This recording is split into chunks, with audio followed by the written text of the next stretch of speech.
Good morning and good afternoon. Welcome to another episode of Before Coffee. It's Good Tues Newsday. It's the day where we celebrate all the good things that are happening in the world, whether it be humans helping each other or just, we aren't going to get hit by a meteor. I don't know.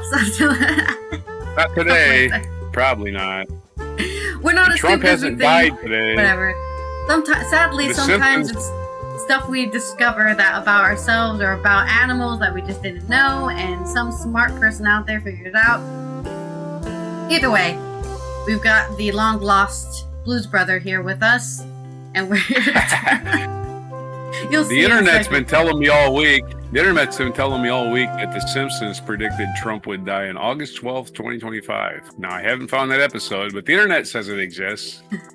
Must be true. Trump's going to die today, according to the internet. And okay, that's a random thing to say. Simpsons. Anyways, we're trying to do the intro here. Let's get into today. Welcome to Before Coffee, the father and daughter comprehensive news of Planet Earth podcast, where we look up our stories 10 to 15 minutes before we started. If you've just gotten caffeine, we're learning to read our stories live on stream. So let's get into today's headlines. Today on Good Tues Newsday, cancer survivor celebrates birthday by paying for patients' hospital parking. And the UK's biggest toy chain to hand ownership to its employees. Happy Good Tues Newsday from the US, where Major League Baseball has its first female umpire, and Smokey Bear arrests a sign thief. Parkinson's Superwalk returns to Chillwack to support those suffering from ugly disease. They put it in quotations, I'm not sure why. And also, China and EU move forward on green energy without the U.S. It's not noise, it's a message. The misunderstood misfits of Nigeria's underground rock scene. And it's National Middle Child Day. I don't know what that's like. I guess you get blamed for everything, or you get blamed for nothing, or you get ignored. But either way, complain about it all day. It's your day, August 12th, 2025 on Before Coffee.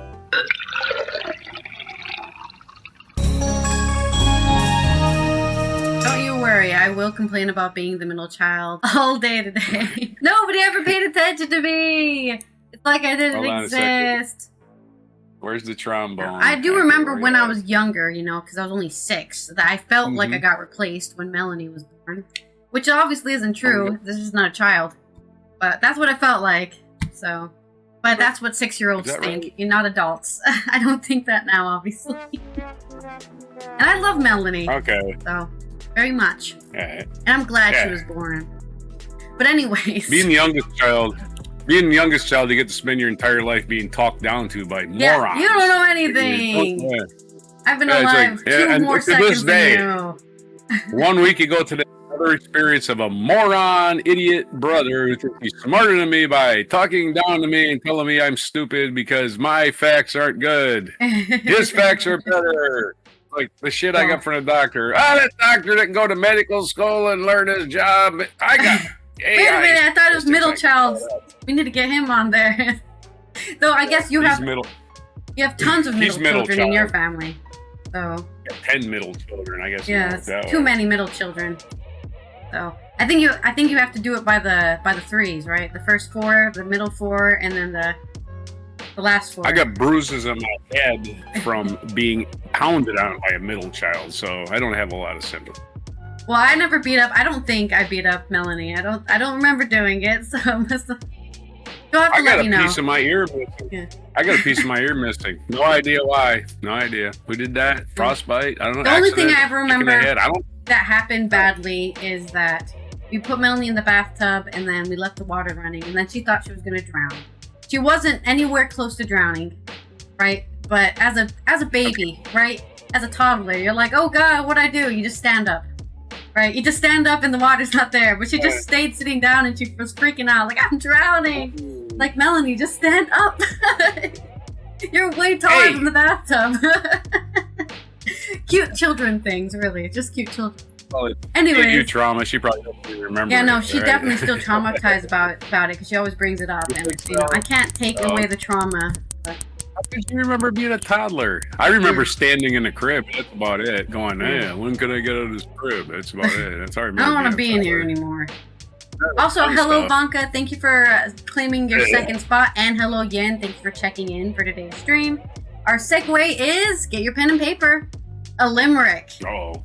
Right. You can write one or two limericks, but the first one is about paying your parking ticket because you got your cancer diagnosis gone. You're paying everyone's parking tickets.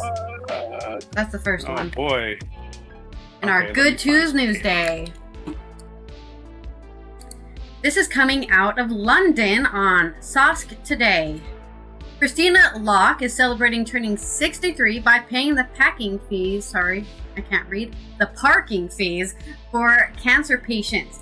The lymphoma cancer survivor knows just how quickly those bills add up after a 20-year journey of hospital visits to London Health Sciences Centre. They make you pay for the parking? What? That's sad. Take the bus. Oh my, that pisses me off. Yeah. The lymphoma cancer survivor knows just how much to add up. That's why she's raised more than $3,700 to pay for 250 parking passes today. Is this coming out of London, Canada? Not London, the UK. Oh, this must be coming out of London, Canada. It just says London, London, Ontario? Yeah, I'm like, is this coming out of Ontario? Yeah, it doesn't say. It is London, Ontario. Okay. You can't do that, Canada. I know London, Ontario is a place, but if I didn't know this, I would think this is coming out of the famous city, London. Okay. Right. But it is on a Canadian website, so that's my fault. This is coming out of London, Ontario, in Canada, which explains why it's in dollars, Canadian dollars. So she raised 3,700 Canadian dollars to pay for 250 parking passes today. She says that the $12 minimum daily fee may not sound like a lot, but it can be a significant expense for those going to the hospital for 30 days of radiation. They should probably just pay for those in your insurance. The Canadian Cancer Society report in December estimated cancer patients face on average almost 33,000 Canadian dollars out-of-pocket related costs in their lifetime, including parking. Some provinces are taking this matter into their own hands. Nova Scotia started covering the cost of hospital parking in May by implementing a ticket validation system for patients, healthcare workers, and visitors. Why do they even need to pay for the parking lot? Is it just to, we need to be able to afford to pave it in 10 years from now? So we need to pay. Like, what are you paying for when you pay for a parking spot? I want to know. At a hospital. In Ontario, the NDP, they're probably trying to pay off the parking lot, right? They spend a lot of money to build the parking area, and they're like, now we have to pay it off by making people pay for it. In Ontario, an NDP motion to eliminate hospital parking fees for patients, families, and healthcare workers and cover revenue shortfalls for hospitals was voted down in June. So they tried to pass something, but Ontario said no. Almonte General Hospital, southwest of Ottawa, is capping parking costs as a daily fee of $5 beginning of the month. And this was by Hannah Alberga from Toronto. So, Canada making people pay for their hospital visits by I guess you have to walk there. How am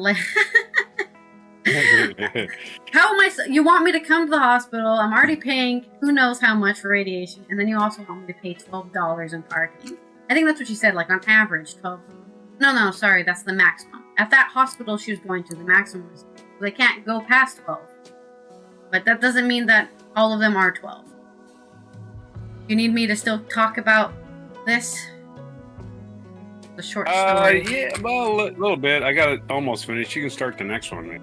All right. My next story is about donating your entire business to your employees after you retire.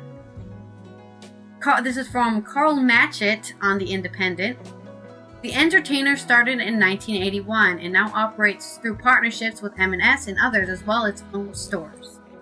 The UK's biggest toy retail chain, The Entertainer, will soon be in the hands of its workers after its founder opted to put the organization into an employee ownership trust. Around 1,900 people work at The Entertainer, including hundreds who have worked there for more than a decade, some even 20 years. Imagine being 20 years working at a toy store. Amazing. That's impressive, because I hear a lot of customer service jobs have a huge what is it called? Not a roundabout. Turnaround. Turnover? Yeah, turnover. Turnover. Because, you know, people treat you like crap and then maybe you don't get paid. Like, I don't get paid enough to be treated like crap by customers. But there's people there who I guess really enjoyed seeing the joys they bring to children's faces when they buy a toy. Under the scheme, full ownership of the 160-store company will transfer to a trust which is held on behalf of the employees, who will then receive company performance-related profits in the form of tax-free bonuses. Okay, so they can decide you're not getting any money if they decide you're not a good worker. Actually, you're not going to get any of the trust money. You're not performance-related profits. An advisory board also gives employees a voice in the future progress of the firm. Very cool. 1,900 people saying, you know what, I don't want to do that. Founder Gary Grant opened the first store in Buckinghamshire in 1981 alongside his wife, with last year's pre-tax profits from the company, Teal Groups Holding Limited, standing at £6.7 million. The founder and his family will be paid for their ownership stake by way of company profits over a period of time. That is the real money-making scheme, by the way, guys. You get something that's so profitable, you can just get pennies from it every month until you die. Right. You just zero effort. Zero effort now. Yeah, just make money now. This is a significant decision for the family and one we haven't taken lightly, but it feels like the right time to transfer our entire shareholding into an employee ownership trust, said Mr. Grant, adding that his children, 2 of whom are involved with the business, have other plans. That's suspicious. We would have been very concerned in selling a business that has completely different set of values, the values of the entertainer, which we've built over the last 54 years. This is a win-win for everybody that we employ. Oh, I think he's making it sound like his children were going to sell the business to the highest bidder. And then they would have lost that family attachment and also what they want the business to stand for. That's what it sounds like. That's what he's saying. He's kind of throwing his children under the bus here. This is a win-win for everybody that we employ. The business had been sold for just money. That would not have been passing on the baton in the way in which the family would have wanted. Mr. Grant predicted that staff would see the first rewards of the trust ownership following the end of the financial year in the January of next year. 27. Well, they have to wait a year and a half before they see any of this money, as much of the firm's profits comes in the run-up to Christmas. As well as through its stores and the websites, thetoyshop.com, Teal sells through partnerships with the likes of Tesco, M&S, Madeline, and Moonpig.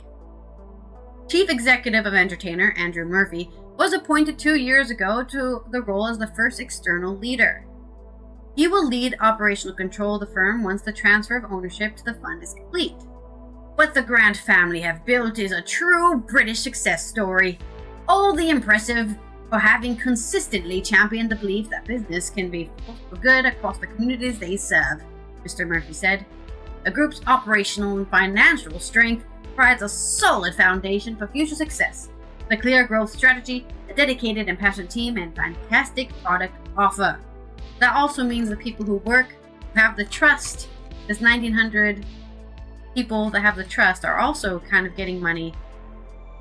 I think as long as they're employed. I'm assuming it's as long as they're employed and they get a bonus. They'll get like they get their year, whatever they made, here's 2,000 this month, and look, you got some bonus 200 from the trust. Based on how their profits are doing. But yeah, I guess because they're a toy store, they will be making most of those profits in Christmas. So that's where they'll be getting all of that bonus in. It's like, wow, we made 100% profit this Christmas. Here you go, guys. Free money. Well, not free money. You worked for it. And 44 years of a company surviving worked for it, I guess. Imagine hearing that after you quit 8 years in. Wait a minute. If I kept my job, I could have got the bonus. Please let me back in. Oh, it's like non sequitur. It's what they're doing in the military too. You're transgender and we forced you to retire after 15 years. Oh, by the way, we forced you to retirement. You're not getting a retirement check. Oh, wow. Really? Yeah. Wow, because, hey, You served your country. Screw you. That's basically it. You served your country, but you decided to change your aesthetic in a way. Really. Right, in a very simplistic term. Not trying to disrespect any trans. The reason we simplistic term, right? It's like, wow, you're wearing dresses now? Sorry, no money for you. What? Of course, people deciding to just gutless cowards all So over. fucked up. Anyways, that's the end of my stories. Gutless You got cowards. limericks? Okay, so yeah, they got limericks. The first one about the cancer and the parking. Cancer can be quite a bitch, but the cure can come with a hitch. The parking ain't free at the London Infirmary. Oh. So free healthcare. It does come with a glitch.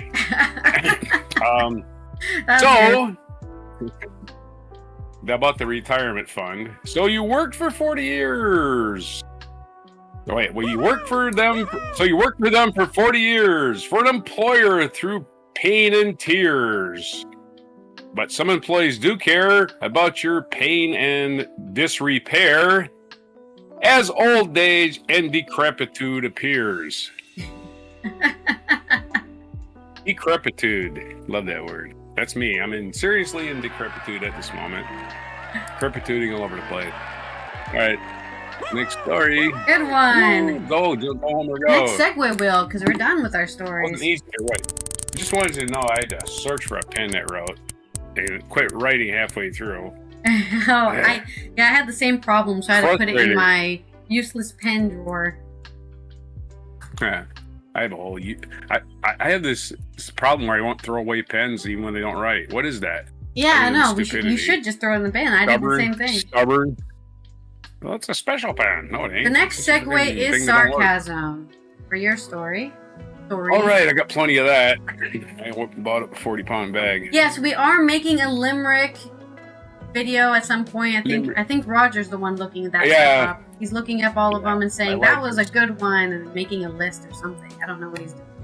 He's saving the timestamps. Yeah, you can blame me.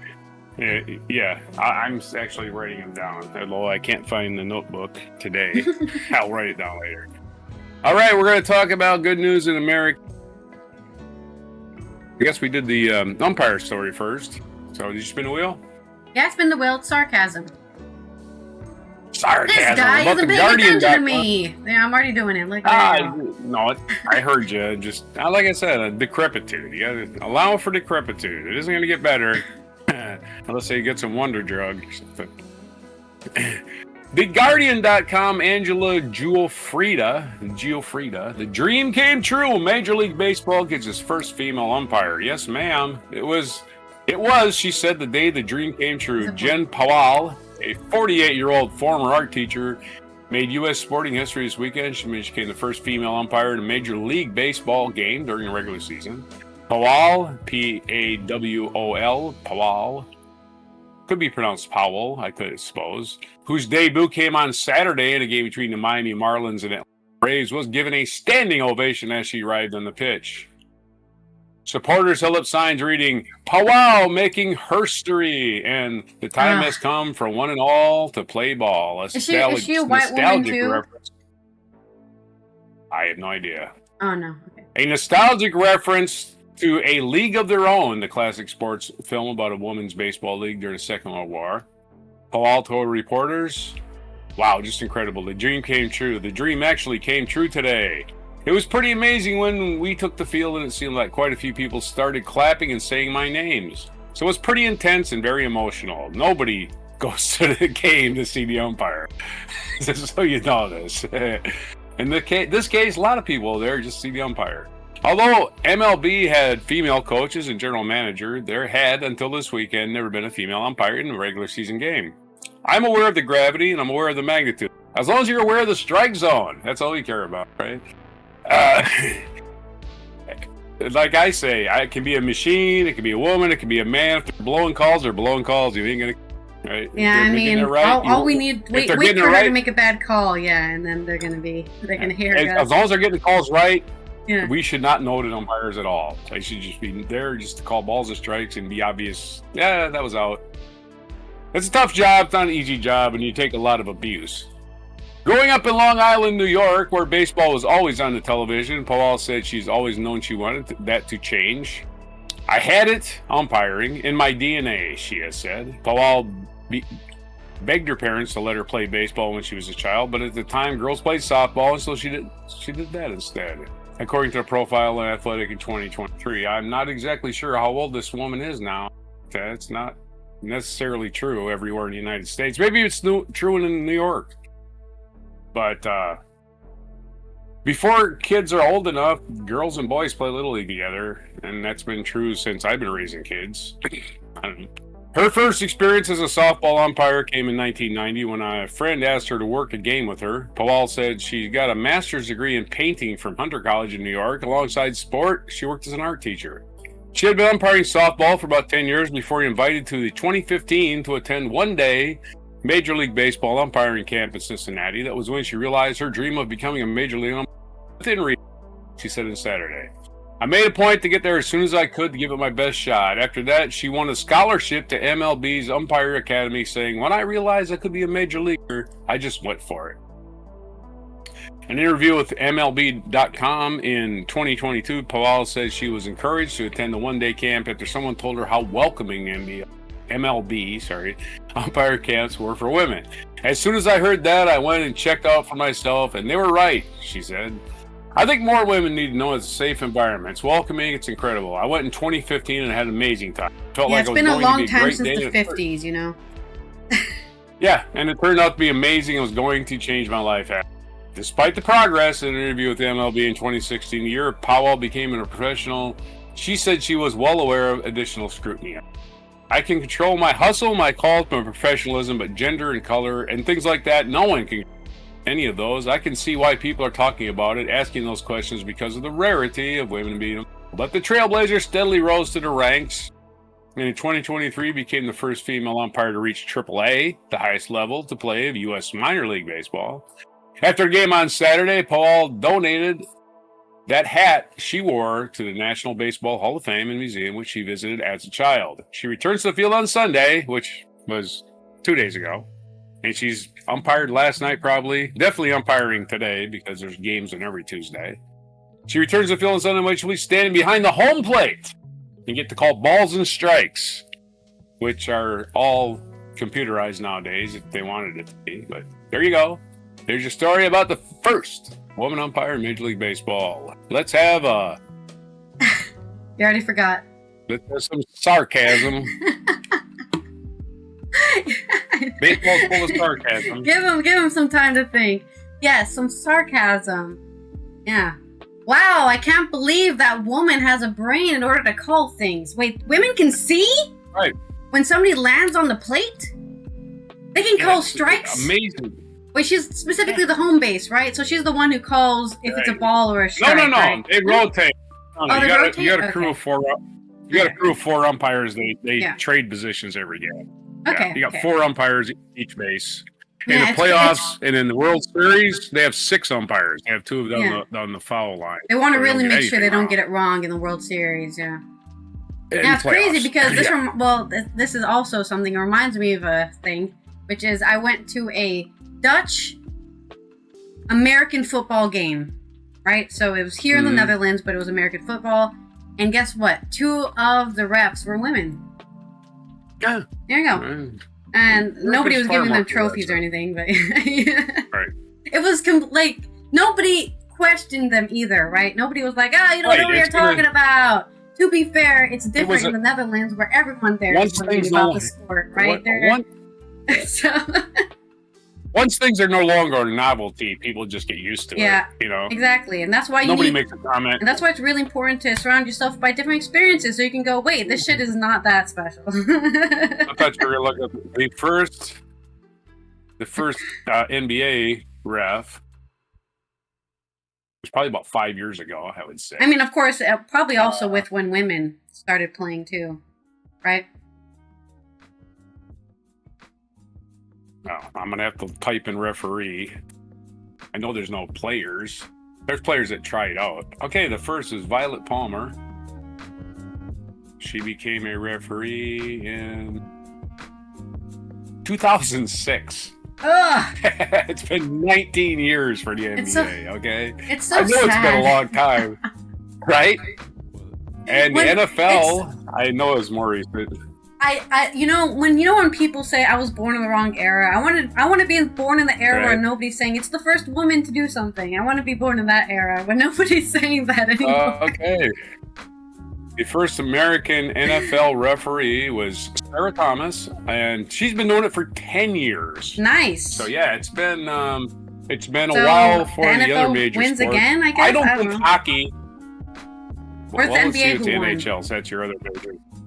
Yeah, NBA was 2006. NFL was 2015. So they're 9 years behind you. So NBA wins again. To be fair, basketball is a very diverse sport. And football isn't. No. No. And you need a lot of refs, I think, for football because there's on the November field's so big. 14th, Katie Guai on November 2014 became the first NHL woman referee. Okay. So hockey's had it since 2014. There's like a whole Wikipedia page for women being able to tell you about sports. I do worry about women being in hockey fights. Unless they're really big, because they don't worry. Fights basically. If you've seen a female hockey team, they're very big. Have you seen a female? That's always so funny to me, right? People are like, women can't play those sports. Have you seen a female rugby team? Female hockey team. They're bigger. They're just as big. Well, maybe they're not bigger than the male rugby team, but they're bigger than a male NBA team or something. Women can get big too.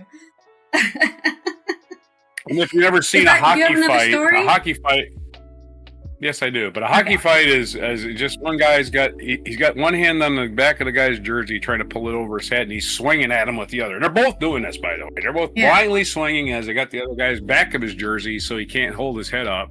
And the referee's got to break that up. They usually just let them punch themselves out, right? They just keep hitting them until your arm gets tired, and then we'll just put you all in the penalty box. Yeah. Put them in the penalty box for 5 minutes or whatever. Fighting's a major penalty. Yeah.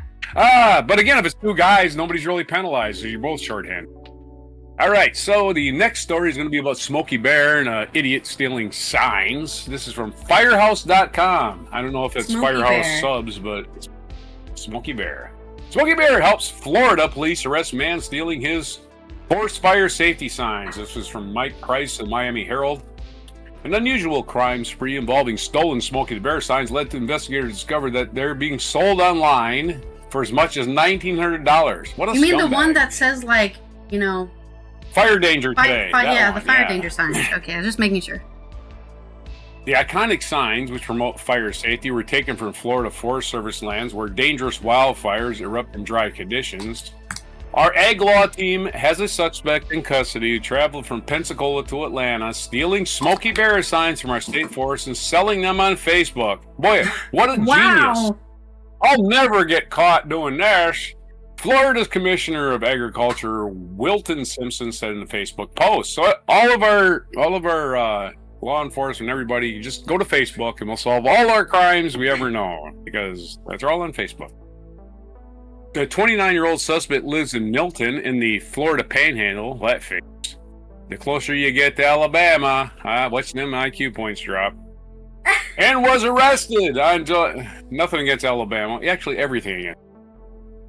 But anyway, and was arrested on July 30th on multiple charges of felony grand theft. State officials said he is being held in Okaloosa County Jail for $5,000 bond. Shit, he made more money from the signs. Investigators did not reveal how many signs were involved in the case. The arrest follows an investigation into recent theft of Smokey the Bear signs in Florida Forest Service locations across the Northwest and Central Florida. The state said in an email to McClatchy News, the investigation is ongoing and additional charges are expected. I would hope so. Simpson's July 30th Facebook post had more than 2,700 comments and reactions as of July 31st. Oh boy, I hope it's still up. Many questioning the wisdom of posting government property for sale online. Most of the people just going, ha ha, you're going to get caught. Ha ha. That's what I would be doing. You know you broke the law, shit for brains, right? You stole something. It doesn't belong to you and you steal it. Did your parents ever tell you that? Like, that's not yours. You can't have it. The post included photos of someone dressed as Smokey the Bear. It's Smokey Bear, by the way. Someone dressed as Smokey Bear aiding in the arrest. Imagine getting arrested by Smokey Bear, Taylor Barton wrote on Simpson's Facebook page. Sometimes you get the bar, and sometimes the bar gets you, Robert Sharback said. That's a callback for the Big Lebowski. The Florida State Service Manager, 38 state forests. The Florida Forest Service manages 38 state forests and one ranch, a ranch, totaling over 1,185,132 acres. Its mission includes preventing and mitigating forest fires. So only you can prevent forest fires, and only you on Facebook can find stupid thieves that they're going to be able to sell things on the open. People never heard of fencing stolen goods or repainting or repurposing or anything. Just go out there and nakedly sell something you just stole. Boy, this guy belongs under the prison. Where's your sarcasm? Sorry, I had my own. You're just taking my side. Yeah, I mean, what can I say? He's definitely missing a few marbles there. And this seems to be a common thing. People just think, well, this is a common, right, with your whole stupidity gig you've been talking about, right? Yeah. People just think, no one will ever notice this.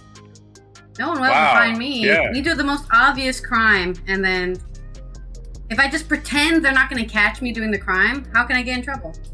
Right? Yeah. Just deny. Just deny. Live in delusional world. Yeah, he's a few fries short of a Happy Meal. Yes. He hasn't quite achieved the level of, what do they call it? Learning from mistakes, or what is it? I forget the word. Anyway, there's your stories. Spin the wheel for me, I guess. Spinning the wheel. I'll try to move on from now on. Sometimes you non sequitur, eat perfect. the bar. That's what you've been doing this whole time. Sometimes the bar eats you. Okay. As I have a fight with the sun here, as the sun destroys my green screen. We are going to talk about the Parkinsons Superwalk, which is returning to somewhere in the up country. British Columbia, I think. Another Canadian story. I never know. Sometimes it's like, is this in the UK or is this in Canada? Because they use similar language, right? Similar English. And then I'm like, why do they spell it? Is this Canadian? I believe it's in British Columbia, or it's at least called BC. Maybe I can go to the site and then they can tell me where it is. Chillwack. Chillwack. Oh, thanks. Chillwack. What country are you in? That's Washington State, Chillwack.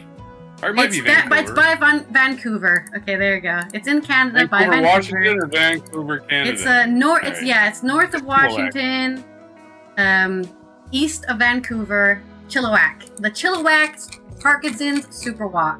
This is by Jenna Hawk on Hope Standard. The tremors, the shuffling feet, the cognitive changes.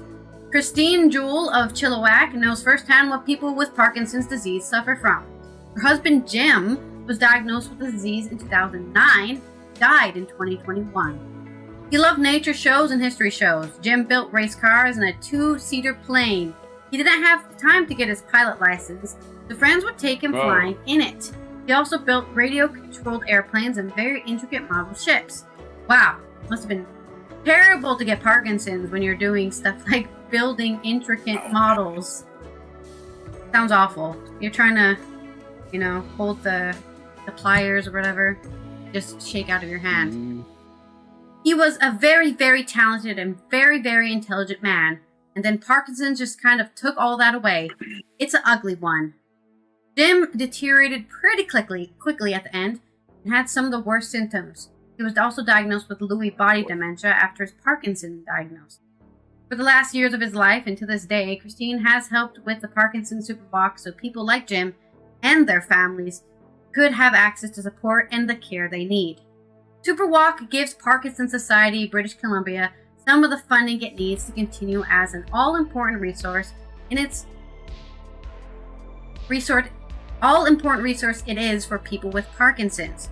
For the individuals who participate in Superwalk, whether by donating funds or getting out and walking alongside their loved ones, it gives them something practical that we can do to show our support to them, she said. There's a feeling of helplessness in watching our loved ones go through a challenging, progressive, and often debilitating condition like Parkinson's disease. In this small way, we can help and let them know how much they mean to us. Local walk takes place on Saturday, September 6th, so if you find yourself in Vancouver in September, check it out Chillwack. at the Landing Sports Center at 10 a.m. That's right, Landing Sports Center in Chillwack, by Vancouver, in Canada. Yep. If you want to support some Parkinsons, to make it accessible for those with the disease, the 3 routes are a short 0.8 kilometers, a 1.2 kilometers, and a 1.6 kilometers. The Society does not receive government funding, and it relies entirely on donations and fundraisers like the Superwalk to provide programs and support for those with Parkinson's disease. Parkinson's is a progressive neurodegenerative disorder caused by a loss of cells that produce dopamine, affecting parts of the brain that control smooth, voluntary movements such as walking, riding, throwing a ball, and buttoning a shirt.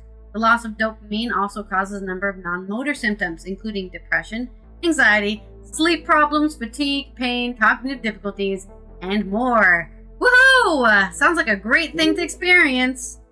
The symptoms, that was more sarcasm.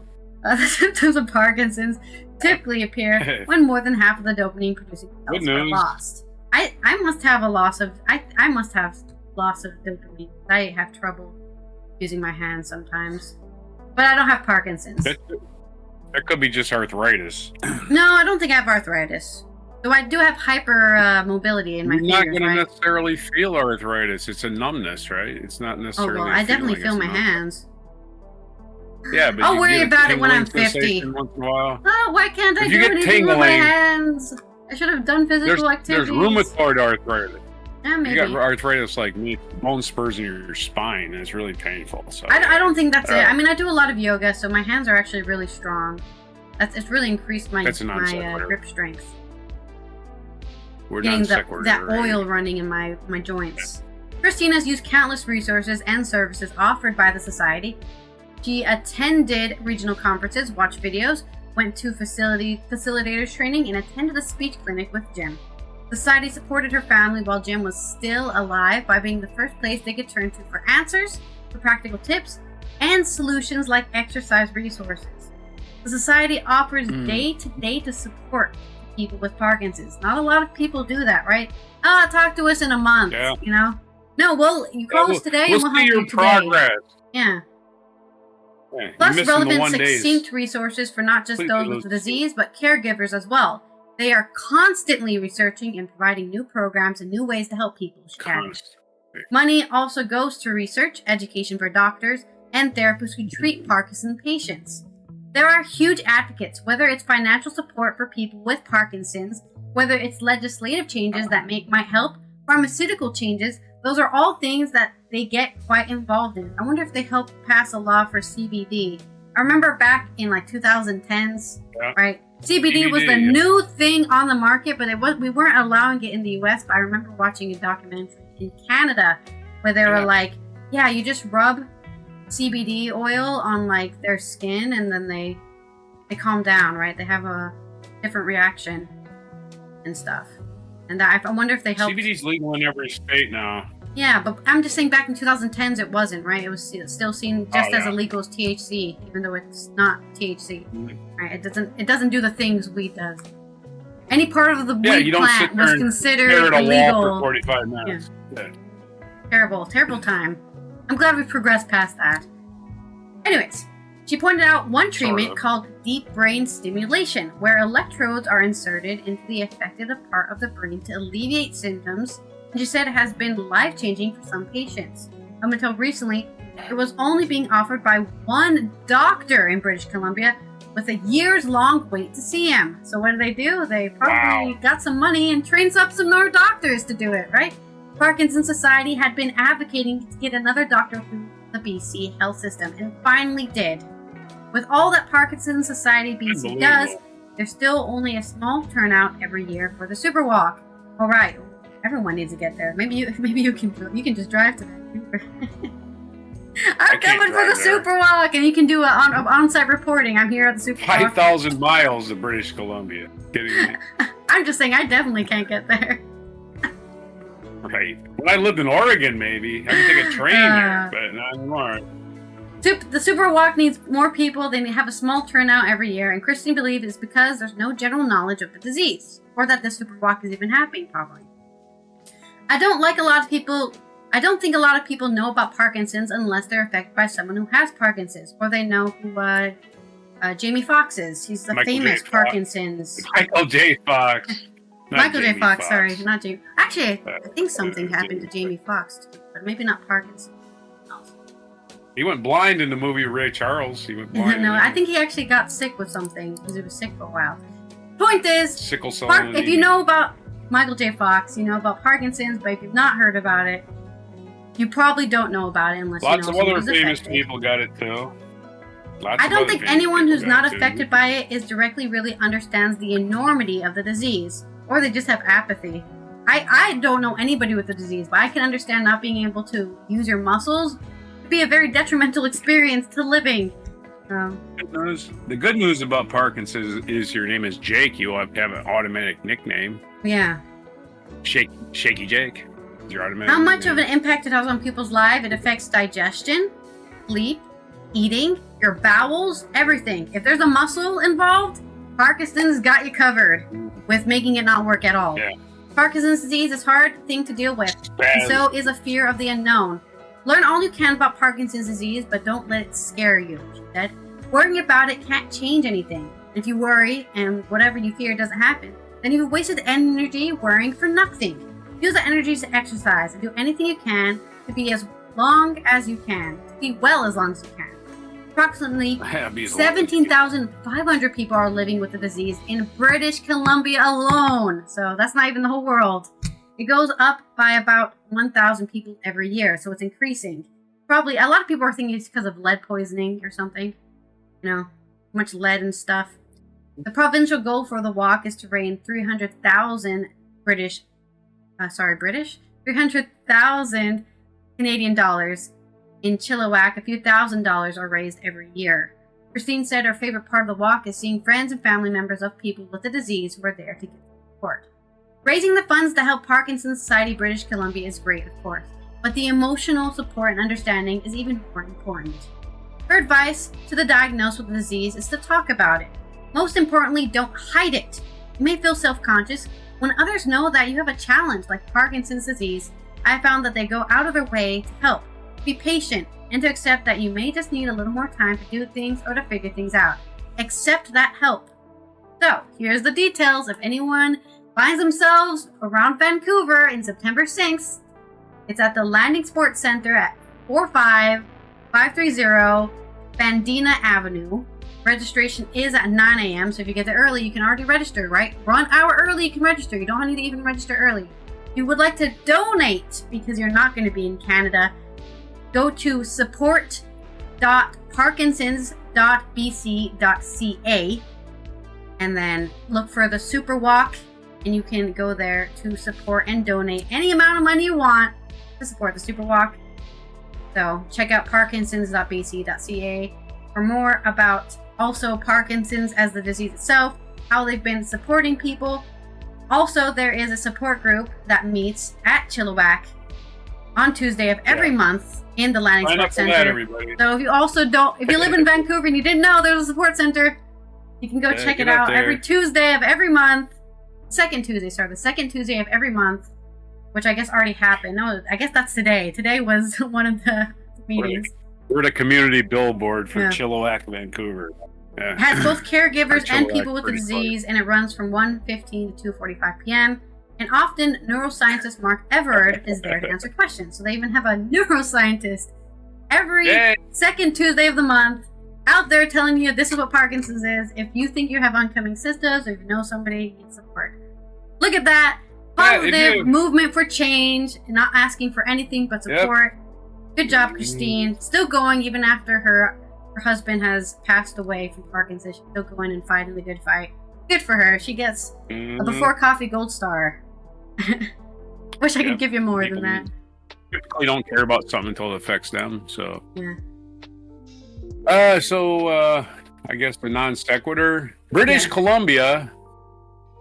This is a non sequitur. Nothing to do with your story, so don't get mad. I'm not gonna do it. British Columbia. You're either a British person living in Colombia, or you're a Colombian person living in England, or you a Canadian living in British Columbia, or all three.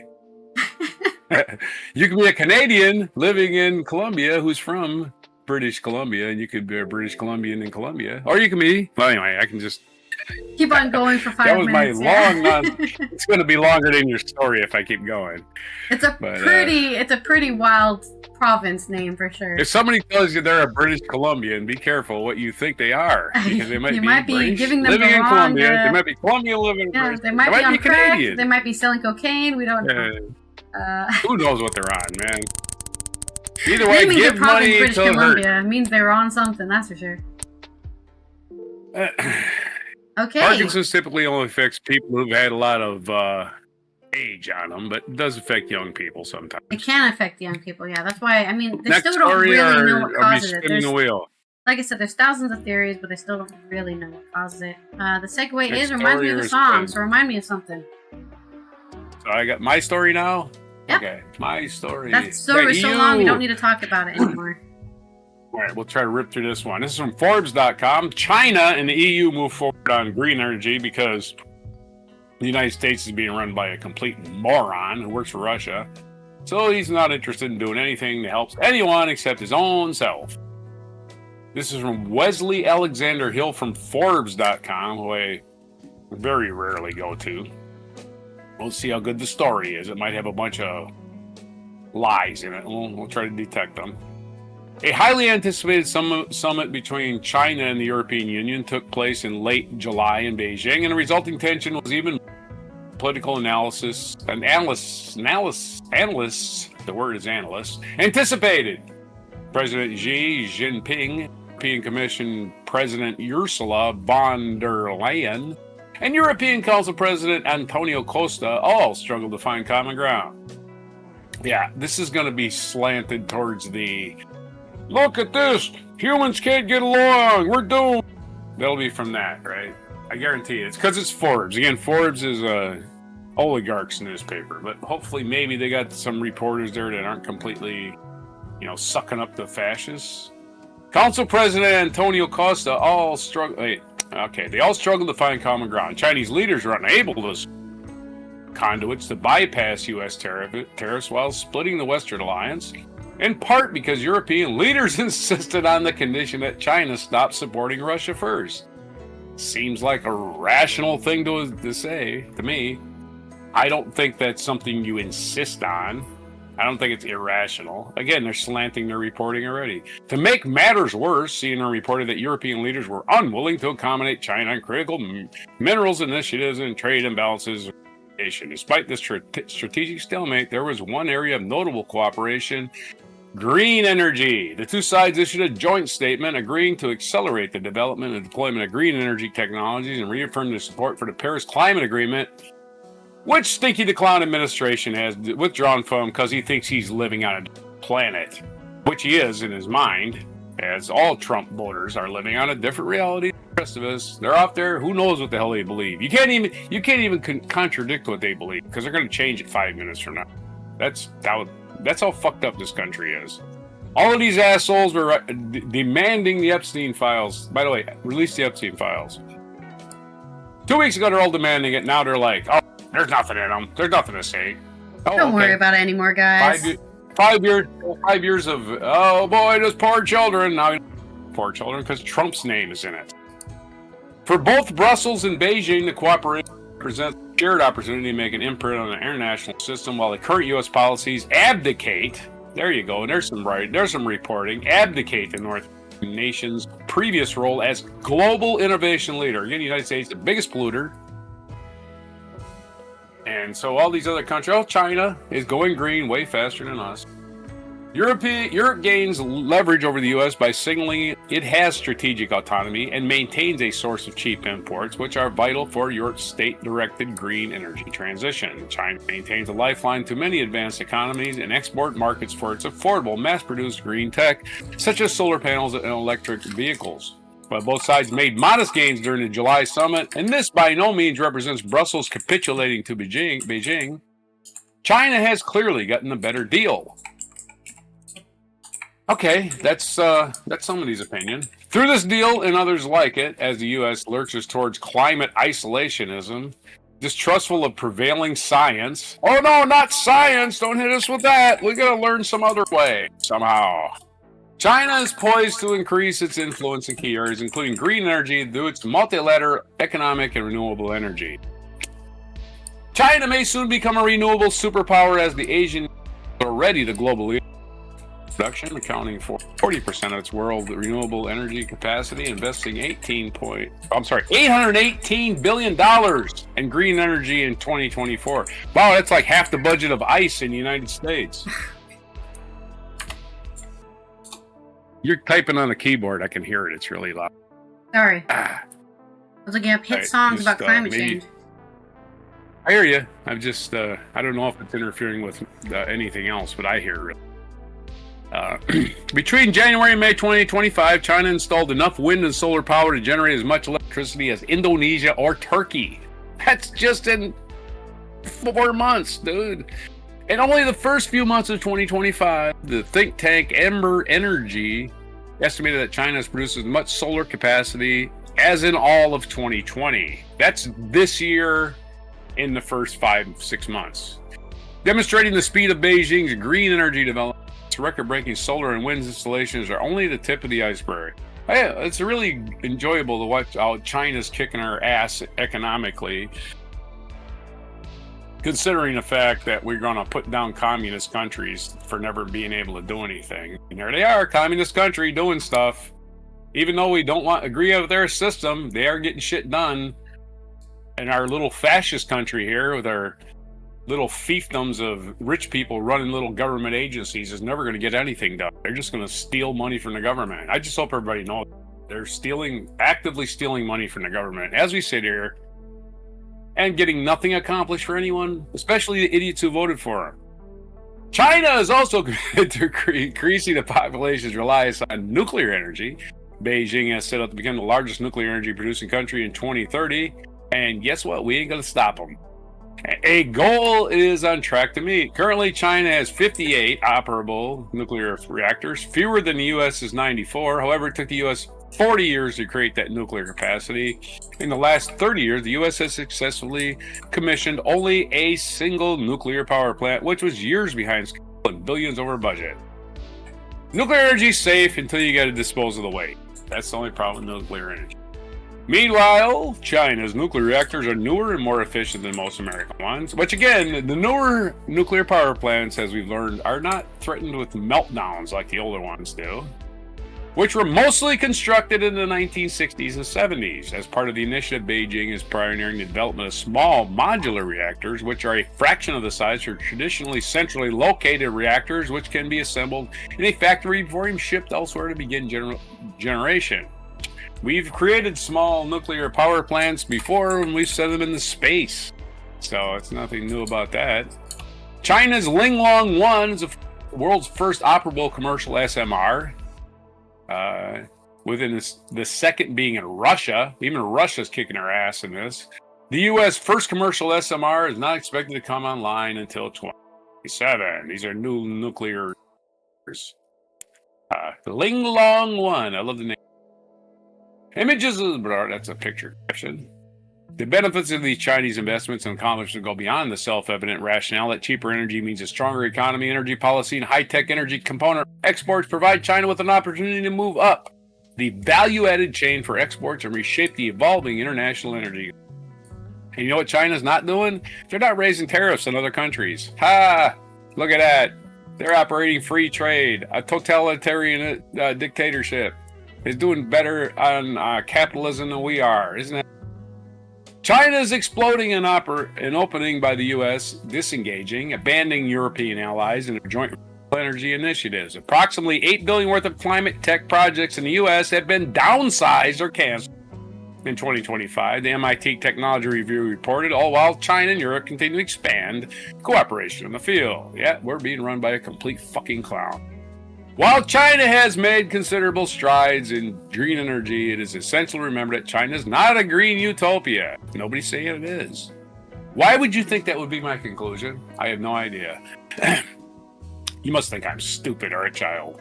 China is the world's largest producer of green energy, but it also emits more greenhouse gases than any other country in the world. I bet the United States probably is very close.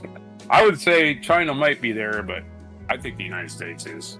I think this article is making a presumption based on past evidence, not current evidence. China, playing ball with the Europeans, certainly reflects its commitment to the heavy investment in clean energy and green transition. It also reflects Beijing's inability to unilaterally act and reshape international energy demands, meaning the U.S. both has the time and potential to prevent Chinese dominance in the energy sector. I really could give a rat's ass if China dominates the energy sector, as long as they make the planet more livable. Who gives a shit who's making money off it? I don't care. Forbes, we only care about this renewable energy as long as profit. Other than that, let's get rid of it. That's her point of view. I can tell you the Forbes methodology and how they should we really be surprised? They're owned by they're owned by an oligarch, right? They're gonna sit there and tell you a bunch of oligarch lies. These are the people who only care about making money. The energy sector has to be profitable. Bullshit. Energy should not be profitable. It should be a public service. Healthcare shouldn't be profitable. Housing shouldn't be profitable. Water shouldn't be profitable. Education shouldn't be profitable. Prisons shouldn't be profitable. What are we paying our taxes for? We're paying taxes to support the private prison industry and the private everything and paying for weapons to be made so that they can sell those to Israel. Subsidize corporate farmers. Oh right, almond farms. Our fucking enemy, our supreme enemy, almond farms. Hey everybody in California, you can't water your lawns except every alternate Tuesday. But hey, we just give all this free water to a corporation. Renewable energy is also a key aspect of China's soft power abroad. China has invested in renewable energy developments in Asia, Africa, and the Americas, gaining control of key supply chains in developing countries as their demand for electricity grows. Additionally, China again doing capitalism way better than we do by making friends with people. Imagine that. Additionally, China aims to... Yeah, wow. Look at that. We make stuff and we can sell it now. Nah, the United States are like, oh, we make stuff and we're going to tear up all the stuff we buy and make you retaliate against us and ruin our own economy for no good reason. Yeah, we voted for that. Amazing. I live amongst. This is supposed to be Good Tues Newsday, by the way. I'm just saying. Every day I talk about this. Additionally, China aims to sell 30 nuclear reactors to countries through its Belt and Road Initiative by 2030. Once again, expanding its global footprint through energy development. Its footprint was even growing in the EU before the summit as Chinese electric vehicle manufacturers captured significant market shares in several European. United States, all we did for Chinese electric vehicles was put a double tariff on them so Americans can't afford them, and we got to buy the American-made electric cars because reasons. So there's your story. Guess we'll do the non sequitur and move on. I mean, yeah, sorry. It reminds me of a song. Video yet. You need to write it down. Why should I write it down? You just get a card. You just put the card down. You say, "This is the one." Write it on a whiteboard. Oh wait, you lost your whiteboard. Anyways, this reminds me of a song. If it keeps on raining, the levee's going to break. By originally Joe McCoy, not Mississippi Minnie. Led Zeppelin, right? Led Zeppelin just covered the song and then got more famous from it. Right. But originally by Joe McCoy and the Memphis Minnie. And it was about Memphis Minnie, yep. The Great Mississippi Flood of 1927. And get ready for those. I mean, I really, really, really hope I don't have to worry about that, but it probably will become a problem as the earth gets warmer. There's a lot of, well, we call them dikes here. A lot of dikes in the Netherlands, keeping the water of the sea out. And if it gets really hot, and and then it dries, and then it rains a lot. Big hole. Oh, yeah. And crying won't help you. Praying won't do you no good, as the song says. You better go north to Chicago is explicitly what it says, too, yeah. Yeah. When the levee breaks, mama, you got to... Ooh. There's all kinds of songs about floods, man. They're all good. Floods are very scary. Metaphorical. I'm sure everyone last year in Tennessee learned. All right, that's my story. I don't got any other ones. Okay, tell me a joke about Nigerian rock and roll stars or underground. They're not stars, they're underground. That's the opposite of being a star. That's what we're talking about for my culture segment today. And this is on, we find it, The Guardian by Chillwack Kazim. In the violet hush of a late-night doom scroll, Chillwack stumbled across a woman clad in lacquered leather and glinting chains, legs laced in a harness. She stood mid-growl, clutching the mic as if to throttle it, her silhouette framed by a red LED screen that read Rock Nights, along with the name of the artist, Clay Rockstew. Beneath the stage at Pop Landmark in Lagos, Nigeria, a sparse crowd of silver-studded misfits was filmed thrashing around in a trance. The performance provoked a small moral panic in the comments, cries of demonic, and fears that Clay Rockstew was slipping into darkness. Hey, by the way, Nigeria, Christianity was imported to your country, so if something was imported into your country, it makes me want to believe it less. That's all I have to say. The darkness Clay Rockstew and others move through isn't a cult, though. It's obscurity. In the West, goth and emo subcultures offer an outsider a name, a tribe. But in Nigeria, they barely exist. The industry here forgets itself every few decades. And since the rise of Afrobeat and later Afrobeats, rock has been sealed off or paved over. But it's kept alive by DIY shows such as Clay Rockstew's Rock Night series, WhatsApp chats, shared gear, and today's small scene. Bands such as Lovesick, A Singer Must Die, and The Recurrence is raw and defiant. Well, definitely emo, goth bands right there. You got the names right, not that you need me to tell you. Long before Clay Rockstew et al. Ever screamed into a mic, Nigerians were shaping rock to their own rhythm. Between 1967 and 1970, Nigeria fought a brutal civil war after the southeastern region declared itself the Republic of Biafra. In the aftermath, the Hygrades, who lit up the 1970s with tracks like In the Jungle, came from the east along with the Funkies and the Doves, post-Biafran for kids with guitars, trying to turn trauma into sound. These early bands still leaned on the swagger of Hendrix and the snarl of Jagger, but it wasn't until Fela Kuti, fierce, lyrical, unmistakably ours, that Afro rock began to speak in a Nigerian voice. But more immediately palatable, pop dancing gospel came to fill the airwaves, while rock had no radio, no label push, no hype. Still, it lived on in the margins, and more recently, fan-led WhatsApp groups such as Rockaz, World, and Rock Republic have kept the flame going. Along with the now defunct Naija School of Rock blog, Clay Rockstew isn't just a musician and now a member of the Recording Academy in the United States, which members vote for the Grammys. She's also an ambassador for the scene who set up the collective Afro Rock Stars in 2024. It's a kind of Justice League for Lagos' indie rock scene, where artists band together, host shows, and keep the flame alive. With her monthly Rock Night series on hold due to the lack of funding, Clay Rockstew has teamed up with Lagos venue Kevwe and Cam for a band showcase called Lagos Misfits Takeover. Chillwack headed there. I forgot her name already. Where was I? Chillwack headed there to find out what is left of Nigerian rock. I don't remember a time when I wasn't into rock, Clay Rockstew says before going on stage. As a kid, she played bootleg pop rock CDs on her Walkman. Her dad was a rockhead too, less edgy metal, more Bon Jovi and Michael Bolton. But when Clay Rockstew started covering his favorites, she finally got it. I can't explain it, she says of her love of rock. The music called to me, and I want others to feel that too. She's unfazed by the moral panic she unleashed. I don't pay it any mind, honestly, she says. For the Afro rock stars community, rock is just part of life, same as their faith. She pauses. finger grazing the crucifix around her neck. Some of them wear crosses too. She introduces Chillwack to Lovesick's frontman Corny.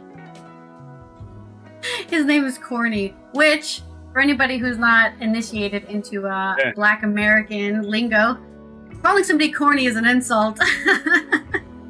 You're so corny, which is just another word of saying you act like you're white.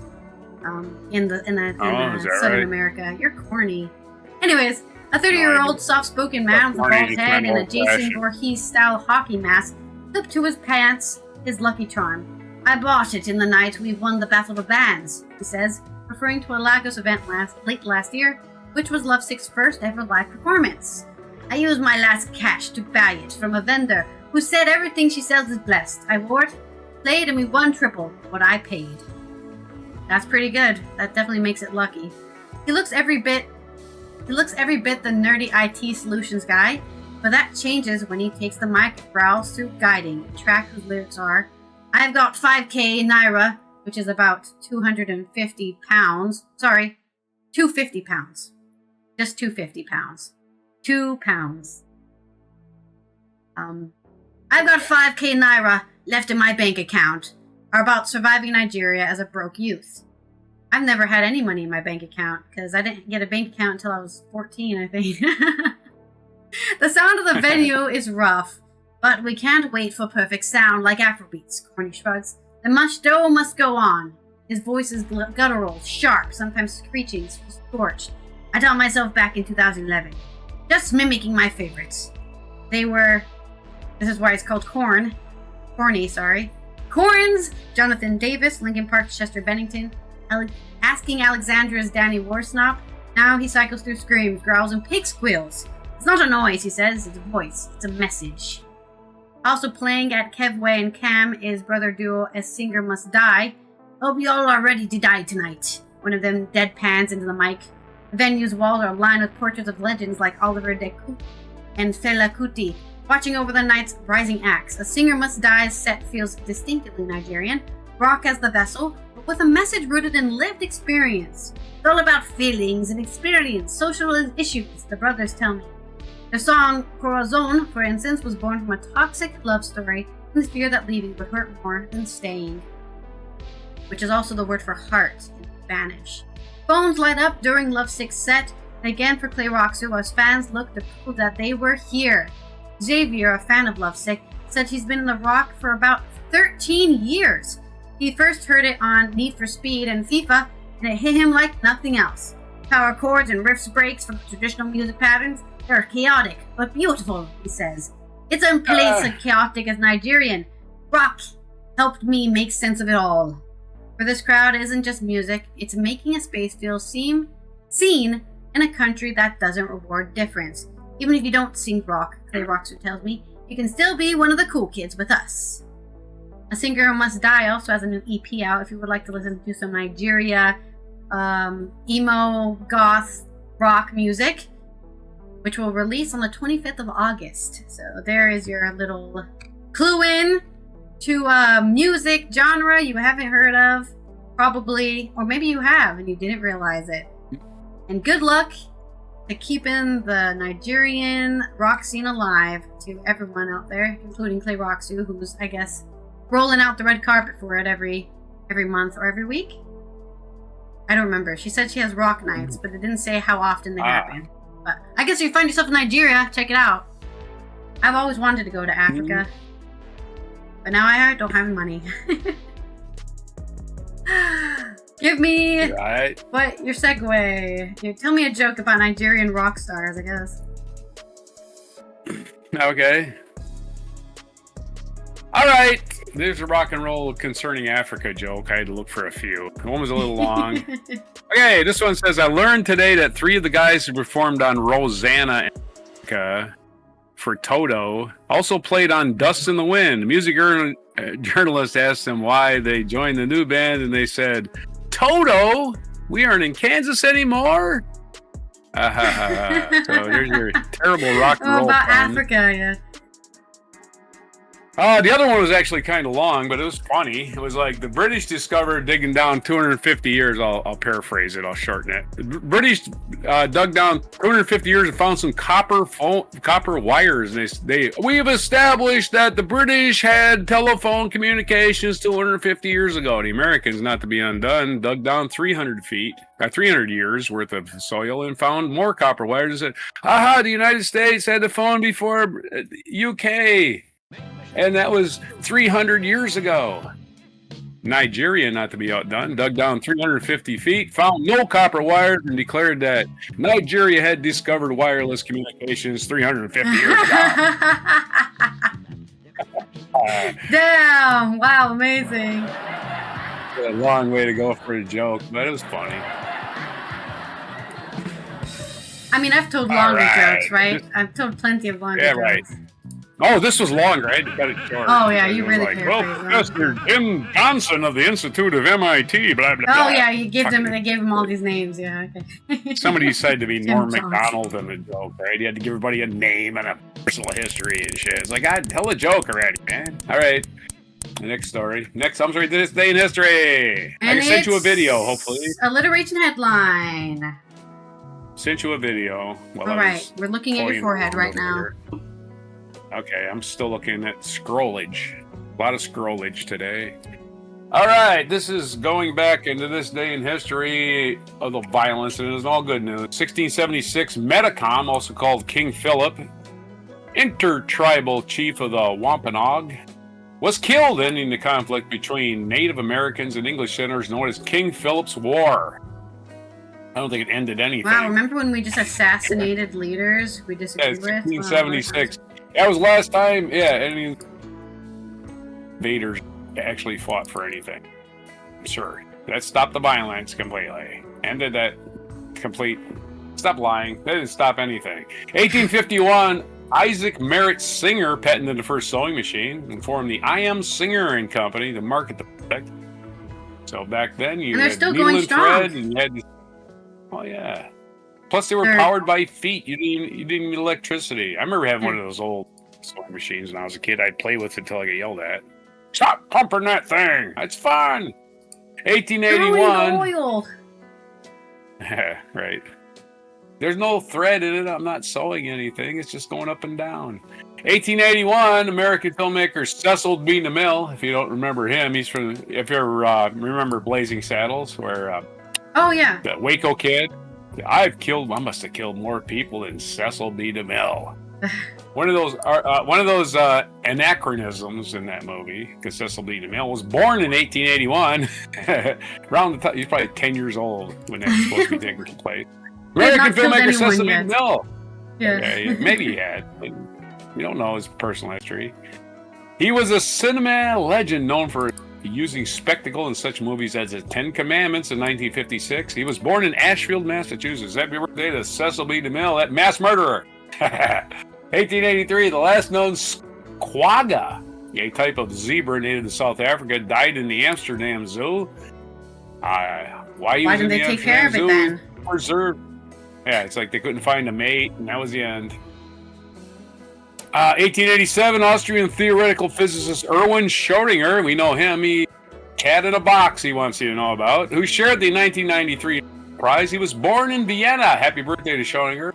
His contributions to wave theory of matter and other fundamentals of quantum mechanics. Yeah, he's got a cat in a box, but you don't know if the cat is alive or dead. 1944, so the cat exists in a permanent state of being between alive or dead until you open the box. Until it's observed, yeah. It can be a cat, it can be a horse. You don't even know. Either way, you never know until you open the box. It's all uncertainty until then. The uncertainty principle. What do you call it? The uncertainty principle, right? In quantum mechanics. 1944, Joseph P. Kennedy Jr., the oldest son of Joseph P. Kennedy Sr., and brother of JFK, died in a plane crash while flying a secret mission during World War II. Yes, he was in a plane. He volunteered for a really stupid mission, which is to steer a plane full of explosives and just bail out, parachute, and let it crash factory in Germany somewhere. The plane blew up while he was in it, so that put an end to that one. Another Kennedy disaster, probably the first of Kennedy disasters. There's many over the years. 1955, German author and Nobel Prize winner Thomas Mann, who is considered the greatest German novelist of the 20th century, died near Zurich, Switzerland, just near it. He was like in a ditch somewhere.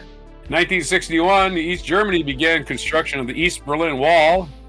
With stupid waste of time, which served as a symbol of the Cold War, separating East Berlin from West Berlin until 1989, because one side got freedom, one side ain't got freedom. Oh boy, which side do you want to be on?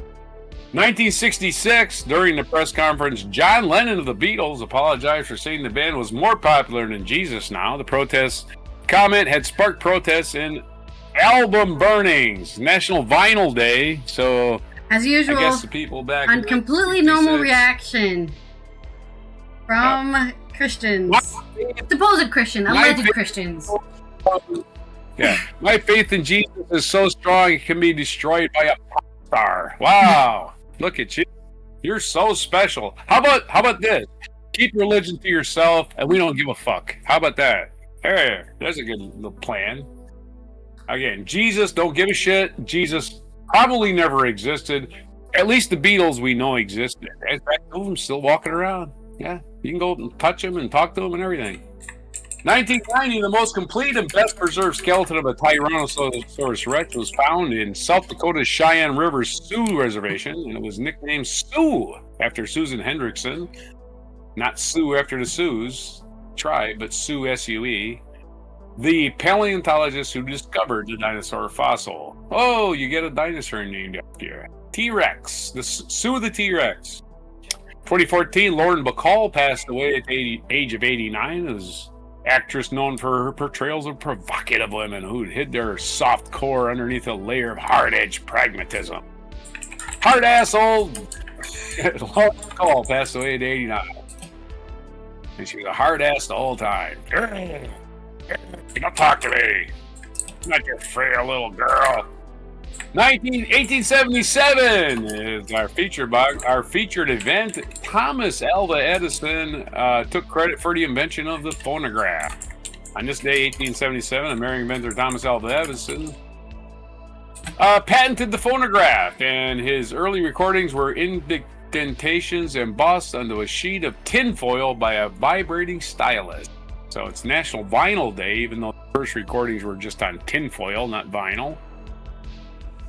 Our other featured biographies: William Blake, British writer and artist, born November 28, 1757, and died August 12th at 1829 at the age of 69. Born in London, died in London. Don't know if he ever went anywhere else, but in between, maybe he did. Maybe he just stayed in London the whole time. He was a shut-in. No, I'm making that up. Other birthdays today, besides Cecil B. DeMille, Erwin Schreiner, sorry. Boyd Charlton, American swimmer born in 1907. His first name was Boy Charlton. Not his sister's name was Girl Charlton, I suppose. They couldn't think of real names for people. Boy. You've decided good. What real names are. I love that. 1930 is the birthday of George Soros, American financier, boogeyman for the right. Of course, the left is not allowed to have billionaires on their side. Only the right wing is. So George Soros is a boogeyman because he's left-wing causes. However, right-wing fascists are never considered boogeyman because they're patriotic. And 1954, Francois Hollande, president of France, was born. So happy birthday to him. He would be 71 today. Happy birthday. I wonder if he's still going. Birthdays, perhaps. Not unheard of to live past 71. Other day, national days today, it's National Julienne fries. Those are long, skinny fries, which, I mean, I guess if you like them, better eat them right away. But, I love Julienne fries the most. Also known as McDonald's fries. Yeah, man, McDonald's fries are about the same, yeah. National Vinyl Record Day and National Middle Child Days. Those three things. I guess it's National Vinyl Record because of the invention of the phonograph, even though nothing final. Might have something to do with John Lennon. Let's say that. It has everything to do with the Beatles because people were burning and smashing their vinyl records on this day in 1966 because, oh my God, they insulted our Invisible Man. Ooh, offended everybody. Invisible Man got offended. And I think Jesus, I'm not versed on Jesus, but I think he said turn the other cheek. These Christians never learned that part. They learned hate, hate, hate, hate, hate, hate. That's what they learned. And that's what they're practicing to this very day. So what's your non sequitur? It was alliteration. Sequitur. Alliteration, let's go.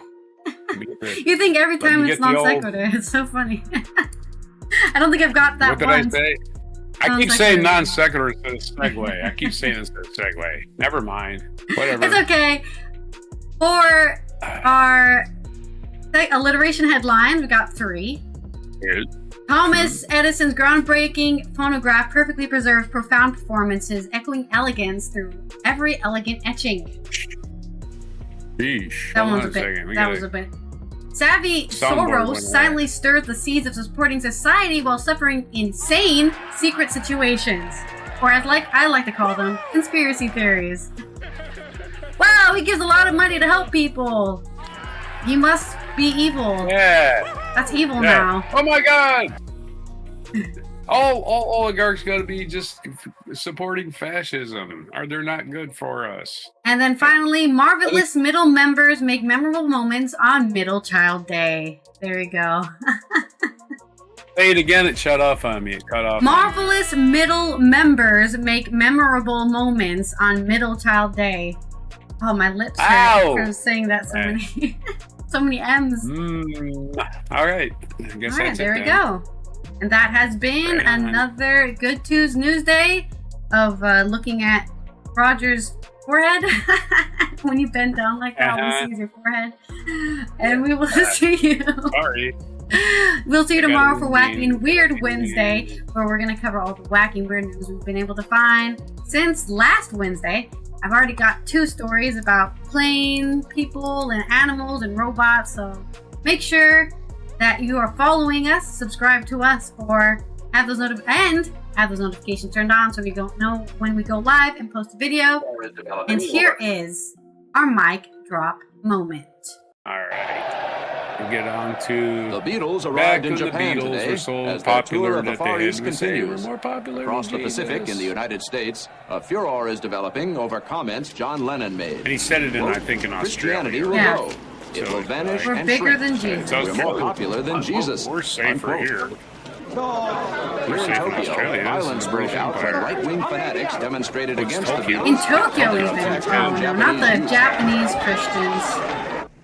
Yeah, if you're a Japanese Christian, you've been brainwashed. They're famously cultish. Like, they actually just, capture you and then keep you in a room and then you have to read the cult down. Oh, the Americans, not surprising. Yeah, go ahead. Thanks for the money. Smash her vinyl. Thanks for buying the vinyls and smashing them. What am I reacting against? I don't even know yet. I was called to by a pastor. Famous Alabamans over here just being... Our religion can't stand up to scrutiny. Oh my God, not scrutiny. Oh no, don't question our authority. Make sure you tell us how to think. Well, I think the Beatles are a real talented group, but I think that they need to watch what they say because what are you gonna do? Piss on the floor. I really think of them as something really big. Famously, urine everywhere at field shows. Some teenagers are going to just believe anything they say. I just love to meet some of these people these days and see what they're up to. I can finally talk down to someone, and nobody will get angry at me. Woo-hoo! You know, I just said what I said and it was wrong. Anybody that's burning books or smashing albums or burning anything, I equate this. And this to is why British people say Americans don't have a sense of humor, right? Because he was not being serious. He was he's from fucking Liverpool. Religions in America are like sports teams. You're cheering for your sports team. That's all it is. You have nothing to do with religion or being nice to people or anything. It's all my team, my team, my team. And that's the way fans, like their favorite player signs with another team, they burn his uniform. Like, yeah, you wouldn't have taken the same money to go to another team.